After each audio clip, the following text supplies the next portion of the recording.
Bonjour madame, bonjour monsieur. Bonjour madame, ça va? Je m'appelle Michel, j'ai 27 ans, je suis vendeuse. Chaque matin, je prends le chemin de mon grand magasin.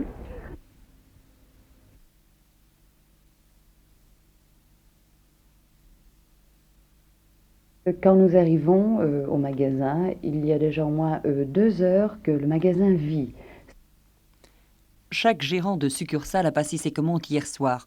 Dans la nuit, les camions sont chargés aux entrepôts et dès la pointe du matin, ils amènent la marchandise dans les coulisses du point de vente. Qu'on imagine combien de tonnes de produits frais arrivent ainsi dans les grandes villes qui dorment encore.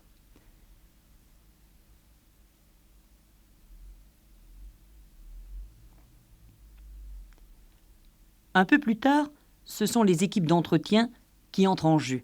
Les chauffagistes et les ouvriers arrivent. Les cuisines vont bientôt s'ouvrir.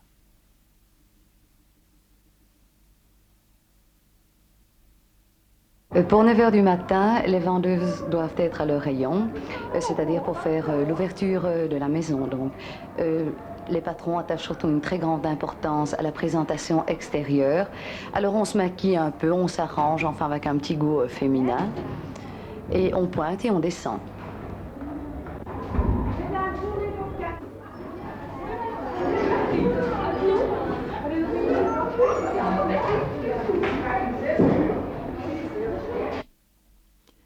Voilà, le petit bataillon des vendeuses est prêt, le patron descend au magasin, on peut monter les grilles et lancer le premier disque de musique douce pour accueillir la clientèle.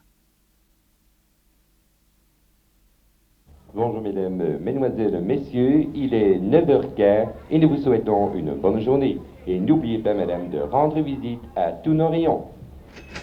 La débitrice vend les articles qu'on appelle prévendus, qui s'enlèvent sans problème, comme les cigarettes, les savonnettes, les bas, les crayons. Pour d'autres ventes, il faut connaître l'article et connaître la psychologie des clientes. Je peux vous aider?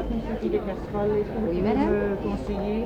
Écoutez, Oui. j'hésite un peu entre l'aluminium et l'émail. Ah, il n'y a pas Enfin, de toute d'hésitation façon- madame. Je vous conseille celle-ci, qui est une casserole hollandaise, qui a un double fond. Oui. Elle est excellente pour la cuisson et pour tout. Vous voyez, vous avez une bague de protection pour la poignée en bakélé. Mais Elles sont je épatantes doute vraiment. un peu parce que écoutez, ceci dans le fond, je me Oui. demande si l'émail ne se ferait pas. Ah non. Parce qu'il y a plusieurs casseroles que j'ai déjà oui. eu le cas, évidemment, et Oui. c'est pour ça que j'hésite un peu. Non, ceci est une casserole excessivement bonne. Vous savez comme moi que si l'émail vous la laissez tomber, à ce moment-là, Oh, elle bien, saute. ça, c'est un Mais en secret question de bien. cuisson, non. D'ailleurs, sentez son épaisseur, elle est épatante, vous voyez. À midi, c'est l'heure d'affluence. Il y a une équipe de vendeuses auxiliaires qui assure le supplément de travail, c'est-à-dire de 11h à 3h de l'après-midi.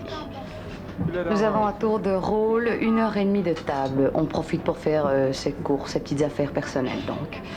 Nous avons congé 3 samedis par an, autant dire que nous travaillons toujours le samedi.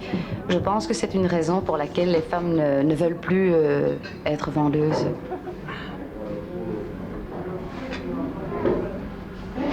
Madame Besson, qu'est-ce qu'elle...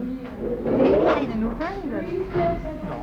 C'est rien du tout, c'était toujours je crois. Oui, à 2 heures.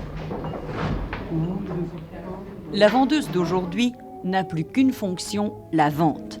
Par souci d'efficacité, c'est dorénavant un magasinier spécialisé qui approvisionne chaque rayon. Plus rien ne s'improvise.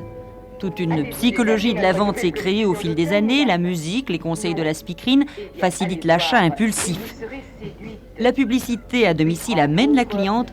L'art de la styliste est alors de la séduire par une technique de mise en valeur des nouveautés, tant pour la mode que pour la maison, le confort, etc. Le pull également, et acryl, mais à col roulé et à mailles zigzag. Le point à la mode. Les étalagistes et les décorateurs réalisent des présentations qui, pour être artistiques, n'en sont pas moins savantes dans l'art de vendre.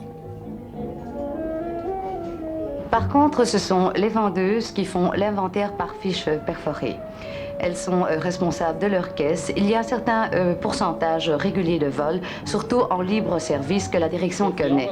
Évidemment, si la vendeuse était de connivence, elle est mise à la porte et poursuivie. Mais heureusement, c'est fort rare. Nous avons une base à réaliser, admettons, je ne sais pas, sur un mois, 500 000 francs. Si nous réalisons cette base-là, nous avons un certain pourcentage qui part À partir de cette base, c'est-à-dire 10% après, 20%, 25%. La caissière va maintenant faire les comptes généraux de la journée. Quant aux vendeuses, elles sont payées au mois et en main propre par le patron et le comptable. Normalement, mon fixe, c'est de 6 700 brut. Taxes déduites, ça fait 5 800, 5 900.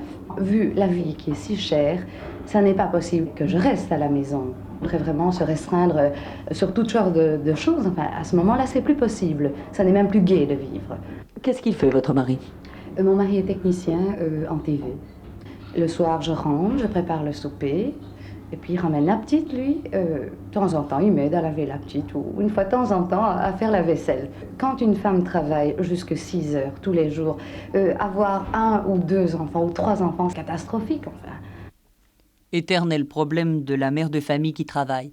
Ça ne l'empêche tout de même pas de rêver.